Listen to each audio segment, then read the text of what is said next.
വാൾട്ടറും പിള്ളേരും അണിനിരക്കുന്ന ചത്താ പച്ച എങ്ങനെയുണ്ടെന്ന് ചോദിച്ചാ എന്ത് പറയാനാ. ബബ്ബയില് ലാലേട്ടനെ കണ്ടിട്ടുള്ള ക്ഷീണം മാറി വരുമ്പോഴാണ് ഈ സാധനത്തില് മമ്മൂക്കനെ ഈ നിലയ്ക്ക് അവതരിപ്പിച്ചാണ്. സംഭവം മലയാളത്തില് അടിപ്പടങ്ങൾ പലതും വന്നിട്ടുണ്ടെങ്കിലും ഈ ഒരു WWE വെച്ചിട്ടുള്ള ഒരു പരിപാടി ആദ്യമായിട്ടാണ് സിനിമയിൽ. സിനിമ മൊത്തത്തിൽ നെഗറ്റീവ് ഒന്നും പറയാൻ പറ്റില്ല. കാരണം ഇതിൽ ആക്ഷൻ സീക്വൻസ് ആയാലും അതുപോലെ BGM ആയാലും അതുപോലെ തന്നെ എടുത്ത് പറയേണ്ടത് പെർഫോമൻസുകൾ. അർജുൻ അശോകൻ, വിശാഖ്, അതുപോലെ തന്നെ റോഷനൊക്കെ ആണെങ്കിലും അത്യാവശ്യം നല്ല പെർഫോമൻസുകളാണ്. പക്ഷെ പടത്തിന്റെ പോരായ്മ എന്ന് പറയുന്നത് ഇതിന്റെ ഒരു കഥയുമായാലും തിരക്കഥയായാലും അങ്ങനത്തെ പരിപാടികളൊന്നും ഇല്ല. വെറുതെ ഒരു തട്ടിക്കൂട്ട് പരിപാടികളാണ് ചെയ്തിരിക്കുന്നത്. സിനിമയുടെ ഫസ്റ്റ് ഹാഫ് ഒക്കെ വളരെ ശോകമാണ്. അതായത് ഒരു 40-50 മിനിറ്റ് ഒക്കെ എന്താ പറയാ പഴയ ക്ലീശ പരിപാടികളും കാര്യങ്ങളൊക്കെയാണ്. ഇന്റർവെൽ സീക്വൻസ് ഒക്കെ വരുമ്പോൾ സംഭവം ഒന്ന് നമ്മളെ പിടിച്ചിരുത്തുന്നുണ്ട്. ഇന്റർവെൽ സീക്വൻസ് ഒക്കെ അത്യാവശ്യം നന്നായി വന്നിട്ടുണ്ട്. അതുപോലെ സെക്കൻഡ് ഹാഫും വലിയ കുഴപ്പമില്ല. പിന്നെയുള്ള അതിന്റെ നെഗറ്റീവ് എന്ന് പറയുന്നത് മമ്മൂക്കയെ അവതരിപ്പിച്ച ഒരു പരിപാടിയാണ്. ഇൻട്രോ സീനൊക്കെ അത്യാവശ്യം നന്നായിരുന്നു.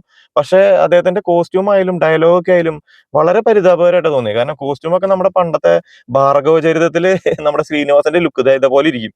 ഇങ്ങനത്തെ ലുക്കൊക്കെയാണ്. അതുപോലെ ഡയലോഗ് കാണുമ്പോൾ എനിക്ക് തോന്നുന്നു നമ്മുടെ ബസൂക്കയുടെ ക്ലൈമാക്സ് സീനിലൊക്കെ അദ്ദേഹത്തിന്റെ കുറച്ച് മാനറിസങ്ങളും പരിപാടികൾ ചെയ്യണില്ലേ, സെയിം പരിപാടിയായിട്ടാണ് എനിക്ക് തോന്നിയത്. അതുപോലെ തന്നെ ഒന്ന് രണ്ട് സീനുകളിലൊക്കെ കുറച്ച് എന്താ പറയാ ഒരു ഇമോഷണൽ കണക്ഷനോ അല്ലെങ്കിൽ ഒരു കുറച്ച് ഇമ്പാക്ട് ഒക്കെ നമുക്ക് കിട്ടിയെങ്കിലും മൊത്തത്തിൽ പറയുകയാണെങ്കിൽ ഒരു വൺ ടൈം വാച്ച് മൂവി അല്ലെങ്കിൽ എന്താ പറയാ വേണമെങ്കിൽ ഒരു ആവറേജ് വാച്ച് മൂവി എന്നൊക്കെ വേണമെങ്കിൽ പറയാം. അതാണ് എന്റെ അഭിപ്രായം.